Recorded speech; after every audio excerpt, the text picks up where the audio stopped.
네, 안녕하세요. 오늘은 최근 많은 기업들이 관심을 가지고 있는 미국 상호 관세, 환급 문제에 대해서 이야기해 보기로 하겠습니다. 오늘은 미국 관세법 전문 변호사 김진정 변호사님을 모시고 자세히 들어보기로 하겠습니다. 변호사님 안녕하세요. 네, 안녕하십니까. 네. 네, 오늘은 그 가장 중요한 질문부터 먼저 하겠습니다. 최근 미국 상호 관세 환급이 실제로 진행되고 있습니까? 네, 상호 관세가 4월 20일 날 실질적으로 4월 20일 날 엄청 관세 환급 신청을 많이 했죠. 그리고 놀랍게도 원래 이제 한 두세 달 걸릴 줄 알았는데 놀랍게도 5월 10일부터 이게 관세 환급이 실제로 되어버렸어요. 되게 깜짝 빨랐네요. 놀랐어요. 네. 생각보다 엄청 빨리 나와가지고 고객들 엄청 좋아했죠. 한꺼번에 그냥 갑자기 뱅크 어카운트에 몇백만 원 들어오고 그러니까 너무 좋은 그렇죠. 거예요. 엄청 큰 돈이죠. 네, 실질적으로 해버린 일이 나왔어요. 네, 너무 좋네요. 네, 그러면 지금 말씀하신 그 케이프 시스템이라고 네. 새로 생긴 거잖아요. 네. 이게 무엇인지 좀 간단하게 설명해 근데 이 주시죠. 케이프 시스템은 한마디로 얘기하면 평소에 이제 우리가 수입자들이 환급을 받으려면 통관 건수 하나하나에 대한 것을 대응을 해야 되는데 이게 이번 상호관세로 환급해줘야 될 통관 건수가 5,300만 개 있어요. 그러면 세관 계산하면 이게 뭐 30년 걸린대요. 이게 말이 안 되는 거지. 엄청난 그렇게 해서 시간이고요. 이게 어떻게 하면 환세 환급을 좀 효율적으로 할 수 있을까. 네. 그렇게 해서 연구를 해낸 게 이 케이프 시스템인데 통관 건 별로 하지 말고 수입자 별로 하자. 수입자는 네. 한 30만 개 정도가 돼요. 네. 네. 그러면 30만 개 되는 이 수입자들에게 한꺼번에 할 수 있도록 시스템을 만들어 보자. 만드는 게 이게 케이프 시스템이에요. 굉장히 좋은 시스템이네요. 그렇죠. 쉽게 만들어 놓은 네, 거죠. 쉽고 빠르게 네, 이제 맞습니다. 환급을 받을 수 있게. 그럼 많은 기업들이 지금 신청만 하면 받을 수 있지 않나라고 생각할 수도 있는데 실제로는 어떤가요? 네, 일단 신청하는 게 중요하긴 해요. 네. 중요하긴 하는데 이제 신청을 그냥 하게 되면 이 통관이 평소에 다큐멘트가 제대로 안 돼 있으면 이게 리젝트가 되면서 신청을 했지만 다시 이제 바운스가 돼버리는 거죠. 네. 오히려 시간이 더 걸리겠네요. 그러니까 이제 그게 잘못 신청을 하게 되면 이게 정산이 되어버려가지고 네. 수정 통관을 못 해요. 아. 그러니까 오히려 준비를 하지 않고 무작정 이렇게 그 케이프 시스템에다가 관세 환급 신청하는 것은 좋은 아이디어는 아닙니다.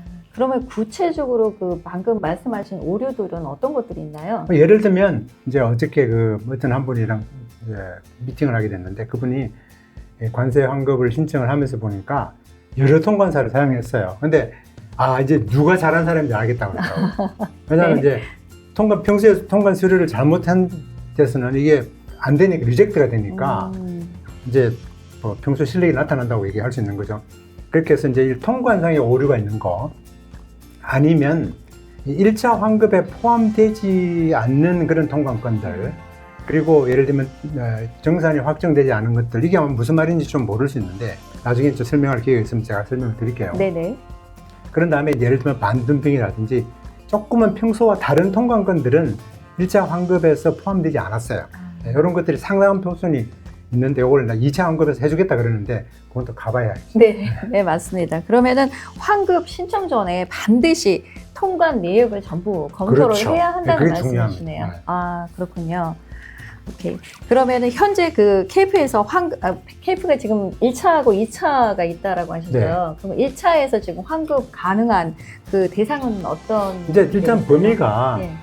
이제 4월 이제 한국에서 온 이런 이제 물품 같은 경우는 2025년 4월 5일부터 네. 2026년 2월 23일까지 포함되는 네네. 그 사이 통관권. 네. 중국에 왔을 때는 이게 이제 2월 3일부터 2026년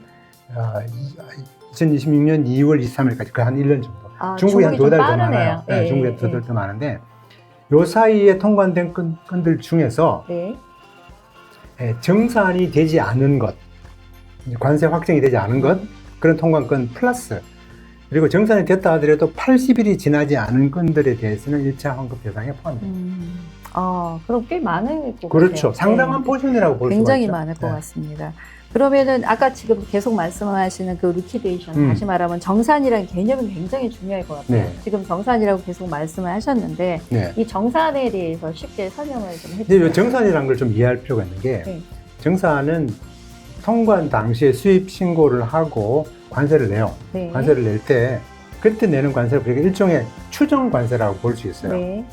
그 관세를 좀 적게 낼 수도 있고 또 많이 낼 수 있고 뭐 의도적으로 적게 낼 수도 있고 네, 네. 그렇죠. 예를 들면 비슷할 거예요. 우리 네. 저 세금 보고할 때나 예, 세금 보고도 뭐 그렇죠, 환불 그렇죠. 받고 뭐 사람들이 내고. 뭐 익스펜스 막 집어넣고 막 하잖아요. 그죠? 네, 맞습니다. 나중에 뭐 걸릴 때 걸리더라도 그죠? 일단 많이 받는 게 중요하니까. 네.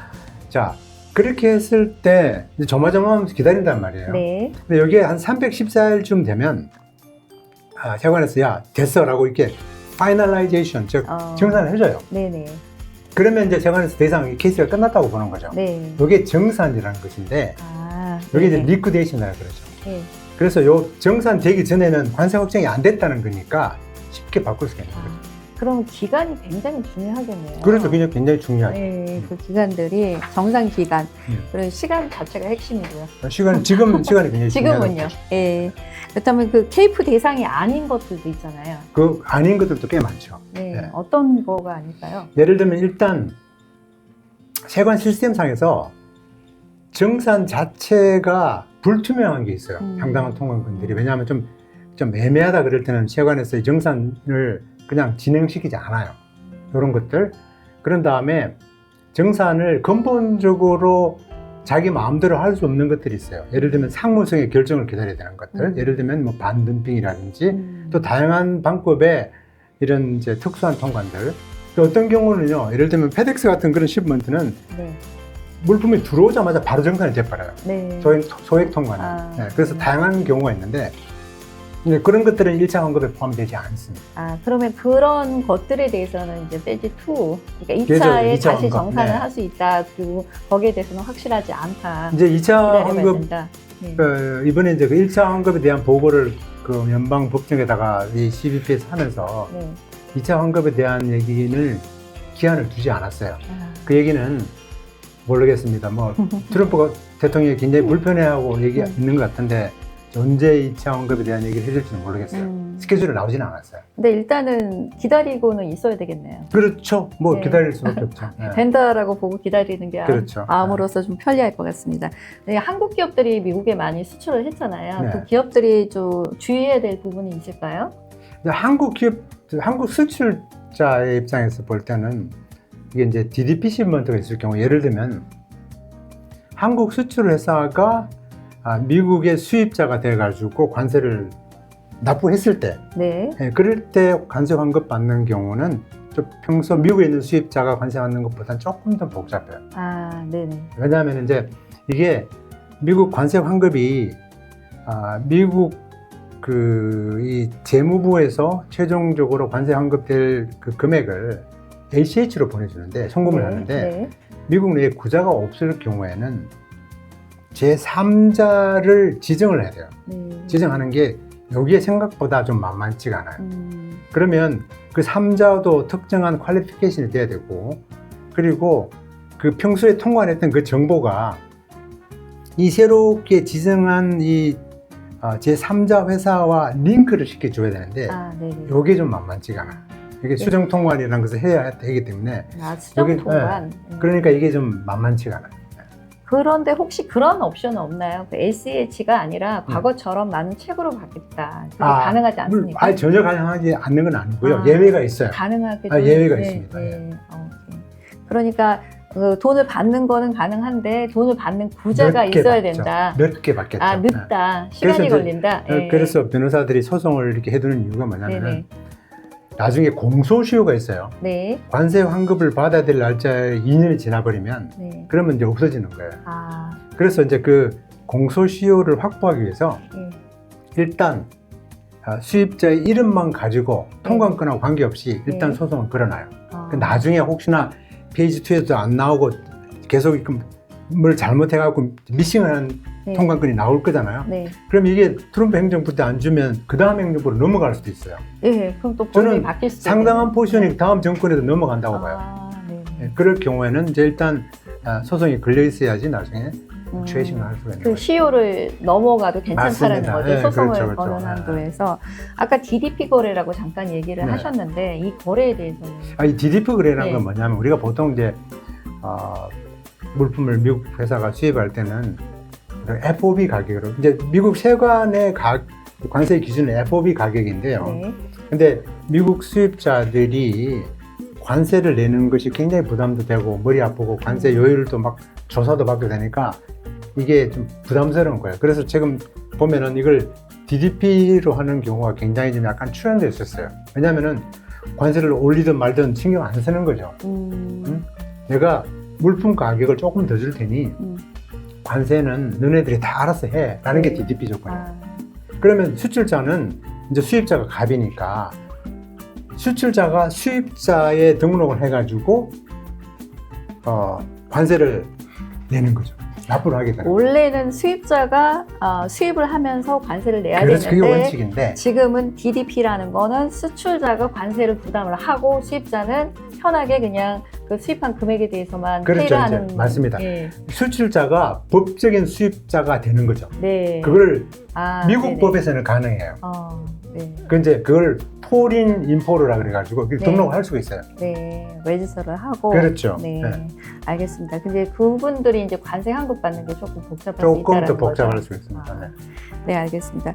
그러면 실제로 환급을 받는 기업들은 어떤 특징이 있습니까? 이미 받으신 분들이 있잖아요. 이미 받으신 분들은 미리 예. 좀 준비한 회사들 일단 보면 다큐멘터리 준비가 좀 잘 돼 있어요. 그럼 아직까지도 신청 안 하신 분들이 꽤 많이 계시잖아요. 그분들이 이제 뭐 다양한 이유가 있겠죠. 안 하는 이유가. 스텝 바이 스텝 좀 준비해야 될 서류 같은 음. 거 간단하게 정리해. 제일 중요한 건 제가 예. 볼 때는 뭐 우리가 CPA가 이제 뭐 예를 들면 세금 보고를 할 때 네. 제일 중요한 게 뭡니까? 예를 들면 뭐 월급 명세서. 네, 일단 인컴이니까 그렇죠, 예, 그렇죠. 인컴에 대해서 그렇죠. 자료들이죠. 이렇게 자료. 네. 그리고 익스펜스 처리하려고 그러면 다양한 그렇죠. 명수죠. 비용에 대한 자료. 그죠. 네. 똑같이 여기는 이제 뭐가 필요하냐면은 처음에 관세를 낼 때 제출했던 서류가 있어요. 그 네. 통관 명세서라 그러는데 이 인보이스나 뭐 패킹 리스트나 이런 이제 선적 서류 같은 게 있겠죠. 네. 이런 서류들이 관세 환급을 할 때 실질적으로 필요하지는 않아요. 근데 나중에 심층적으로 이게 관세 환급을 확인하기 위해서는 필요하더라고요. 나중에. 그렇게 해서 일단 통관 서류를 준비하는 것이 필요하다. 이게 제일 중요하고요. 네. 그리고 그 통관 서류를 이 통관 번호별로 오르가나이즈 하는 게 참 중요해요. 날짜별로. 네네. 해가지고 이게 이제 실제로 언제 정산이 됐는지를 확인하는 것이 중요하죠. 네. 그래서 일단 뭐 한마디로 얘기하면 다큐멘테이션이죠. 네, 다큐멘테이션이라고 하셨는데 뭐 서류가 잘 준비되면 수석을 받는데 큰 문제가 없다라는 얘기시네요. 그렇죠. 왜냐하면 근본적으로 트럼프 행정부가 이 상호관세에 대해서 패소를 했기 때문에 네. 관세 환급해주는 건 확실해요. 그렇죠. 확실한데 1차 환급에서 잘 안 되면 뭐 2차 환급이든 나중에 이제 받을 수는 있겠지만 신청 안 하면 못 받는 거고 네, 시간이 지나면 못 받아요. 그렇죠. 네, 기한이 그래서 있으니까. 주의하셔야 돼요. 대신 이제 신청할 때 제대로 서류를 다 준비를 한 다음에 그렇죠. 신청하는 게 좋다. 네네. 예, 알겠습니다. 그 마지막으로 또 세금 환급을 원하시는 분들한테 해주고 싶은 얘기 있으십니까? 뭐 약간 반복된 느낌인데 예, 일단은 제가 이렇게 좀 다양한 고객들 보니까 한국에 계시는 분 회사 같은 경우는 본인이 관세를 냈는지 안 냈는지 모르는 경우도 있고 네, 그리고 관세를 분명히 냈는데 네, 네. 누구 이름으로 관세를 실질적으로 납부했는지를 모르는 데도 되게 많아요. 네네. 그래서 이게 잘못하면 엉뚱한 사람이 받아가는 경우가 네. 생긴다는 거죠. 그렇게 해서 기록을 잘 뒤져봐가지고 관세를 내가 냈으면 어떤 형태든지 간에 좀 전문가를 찾아서 관세 환급을 받도록 하면 받을 수는 있는 거죠. 네. 그래서 관세를 낸 기록을 갖고 있는 게 중요하다. 네. 라고 생각합니다. 오늘 정말 많은 거를 배웠는데요. 오늘 말씀을 제가 잠깐 정리를 하자면 그 K4 환급은 실제로 진행되고 있습니다. 그리고 미국 재무부가 이미 환급을 지급하고 있습니다. 그렇죠? 그리고 이제 단순하게 신청만 해서 끝나는 절차가 아니고 그 통관 내역 검토, 아까 말씀하신 정산 상태 확인, 또 오류 수정, ACH, IOR 구조 확인, 그리고 필요할 때는 또 프로테스트나 CIT 소송까지 한번 고려해야 하는 복합적인 절차라는 거 알고 계시면 좋을 것 같습니다. 김진정 변호사님 오늘 설명 너무 감사드리고요. 혹시 추가 질문 있으신 분은 지금 아래 자막이 나가고 있어요. 그래서 연락처나 또 문의사항 할 수 있는 그 주소가 나가고 있으니까 참고하셔서 직접 문의하시면 감사하겠습니다. 오늘 감사드립니다. 네, 감사합니다. 네, 감사합니다.